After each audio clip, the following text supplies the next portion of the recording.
Kita pantau bagaimana informasi terkini suasana pasca demo penolakan tunjangan DPR. Kita tanyakan kepada jurnalis Kompas TV, sudah ada Fedriska Ananda dan juga juru kamera Janifan Prapta di Simpang Selipi, Jakarta Barat. Selamat pagi Fedriska. Fedriska, bisa Anda gambarkan bagaimana dengan suasana pagi hari ini di sana? Apa saja fasilitas yang Anda temukan rusak karena menjadi sasaran massa kemarin? Ya Adisti, kalau misalkan untuk pada pagi hari ini tentu kondisinya sudah jauh lebih baik dibandingkan dengan dini hari tadi malam ya, setelah adanya konflik ataupun ricuh antara massa aksi dengan petugas polisi yang kemudian melakukan pengamanan pada aksi unjuk rasa kemarin. Namun yang tersisa pada pagi hari ini Adisti dan juga saudara adalah bagaimana kemudian satu pos polisi di bawah flyover Selipi ini dirusak. Tepat di belakang saya ini tampak ini kacanya pecah, kemudian ditutup ataupun kacanya pecah yang kemudian dilempari batu begitu.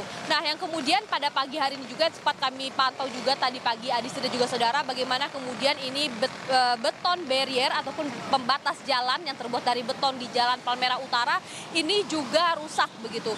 Bagaimana kemudian tadi dini hari masih rusak, kemudian pada pagi hari ketika kami sampai di sini juga masih belum dirapihkan begitu ya, kemudian sehingga ini mengakibatkan kepadatan ataupun kemacetan begitu di Jalan Palmerah Utara. Bagaimana kemudian yang tadinya 2 lajur untuk satu ruas jalan ini kemudian tersisa hanya 1 lajur saja. Tadi kalau misalkan saya bisa gambarkan juga Adisti dan juga saudara, bagaimana kemudian dari petugas PPSU ataupun dari petugas oranye begitu yang berusaha mengembalikan beton ini ke tengah jalan ini tampak kesulitan begitu. Bagaimana ini seharusnya dibantu oleh alat berat yang kemudian mengembalikan beton barrier ini ke tengah jalan. Nah, tidak hanya itu saja Adisti dan juga saudara, kemudian kalau misalkan saya bisa gambarkan juga pada pagi hari ini yang perlu dicatat juga oleh pengguna jalan yang akan melintasi Jalan Palmerah ataupun Selipi begitu ya, bagaimana kemudian harus menggunakan masker, di mana pada pagi hari ini partikel dari gas air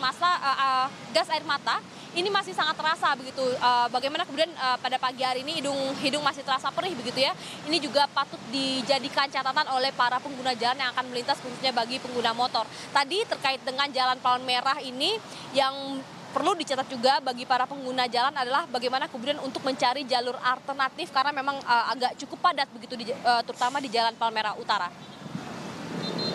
Ya, Fedriska, tadi juga sempat lalu lintas kemarin sempat tersendat. Bagaimana dengan lalu lintas di pagi hari ini? Apakah masih ada jalur yang ditutup dan bagaimana pula pengamanan di sekitar Anda melaporkan? Apakah masih ada penjagaan oleh polisi di sana?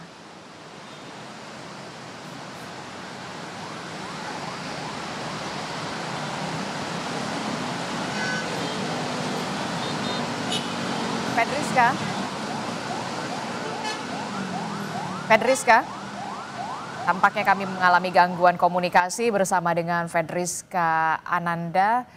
Fedriska, bisa mendengar suara Adisti di studio, Fedriska? Ya baik, sepertinya kami mengalami gangguan komunikasi, tapi sudah kita tangkap bagaimana laporan lengkap dari Fedriska Ananda beserta dengan juru kamera di Simpang Selipi. Saudara, kalau kita lihat tadi sudah dikatakan bahwa pos polisi di Simpang Selipi ini memang mengalami kerusakan. Terima kasih Fedriska Ananda melaporkan langsung dari Selipi, Jakarta.